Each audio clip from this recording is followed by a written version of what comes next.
बिस्मिल्लाहिर्रहमानिर्रहीम। अस्सलाम वालेकुम जी। कैसे हैं आप सब लोग? उम्मीद करती हूँ कि सब खैरियत से होंगे। आज मैं बना रही हूँ जी आलू बुखारे की चटनी। ईद पर हम तरह तरह के पकवान बना के खाएंगे, लेकिन साथ ये चटनी भी हो तो खाने का मज़ा दुबाला हो जाएगा। हाफ लीटर मैंने यहाँ पे पानी रखा है, पानी बॉयल होना शुरू हो गया है। दो मैंने इसमें इलायची डाल दी है।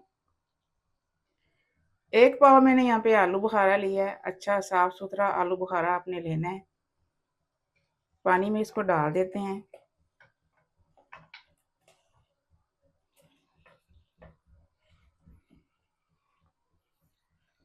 आंच थोड़ी सी स्लो कर देंगे और आलू बुखारे को पकाएंगे, थोड़ा सा फूल जाइए। पानी यहाँ पे हमारा आधा ड्राई हो चुका है।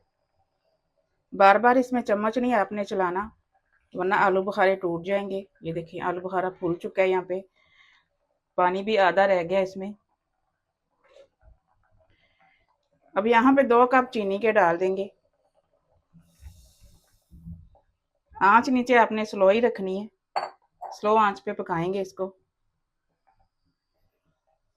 थोड़ा सा बस ऐसे मिक्स कर देंगे।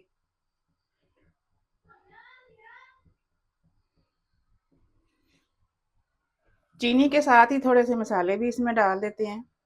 हाफ टी स्पून लाल मिर्च पाउडर जाएगा, हाफ टी स्पून वाइट नमक है, हाफ टी स्पून इसमें काला नमक जाएगा, हाफ टी स्पून मोटा क्रश किया हुआ ज़ीरा है और हाफ टी स्पून काली मिर्च इसमें जाएगी।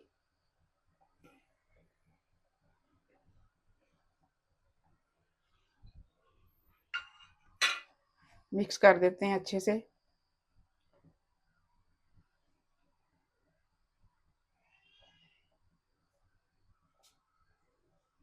शीरा गाढ़ा होने तक इसको पकाएंगे दरमियानी आंच पे। तकरीबन 15 मिनट मुझे हो गए हैं इसको पकाते हुए। शीरा थिक होना शुरू हो गया है, ये देखें। अब यहाँ पे 1 चुटकी रेड कलर डाल देंगे ताकि चटनी का अच्छा सा कलर आए, बिल्कुल बाजार जैसी हमारी चटनी बने। मिक्स कर देंगे।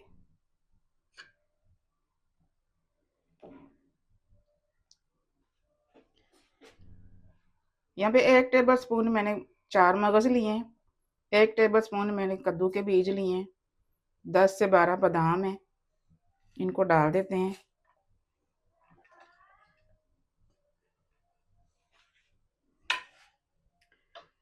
थोड़ा सा इसको और पकाएंगे मज़ीद।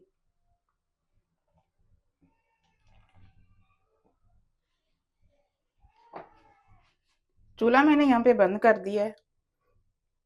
बिल्कुल गाढ़ा नहीं करना अपने शीरे को। आलू बुखारे भी देखें बिल्कुल फूल चुके हैं। इसको थोड़ा सा पतला ही रखना होता है, 1 तार या 2 तार का शीरा नहीं इसका हिसाब रखना होता। इसको आपने इतने एहतियात से बनाना है कि ये बिल्कुल गाढ़ा ना हो। बाद में अगर आप पानी डालेंगे तो चटनी ख़राब हो जाएगी। इसको ठंडा करके अच्छा से किसी जार में डालें और फ्रिज में रखें और जितनी देर तक मर्ज़ी इसको इस्तेमाल करें।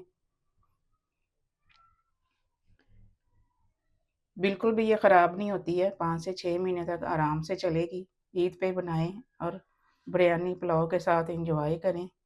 इसको अब डिश आउट करते हैं। मैंने अभी चटनी को बाउल में ही डाला है अच्छे से। जब ये ठंडी होएगी फिर मैं इसको जार में डालूंगी। ये देखें इतना थिक मैंने इसको किया है। जैसे जैसे ये ठंडी होएगी और थिक होती जाएगी, इसीलिए ज़्यादा इसको गाढ़ा नहीं करना होता। आलू बहारे की चटनी हमारी रेडी है। मिलते हैं इंशाल्लाह अगली रेसिपी के साथ। दुआ में मुझे याद रखिएगा। अल्लाह हाफिज़।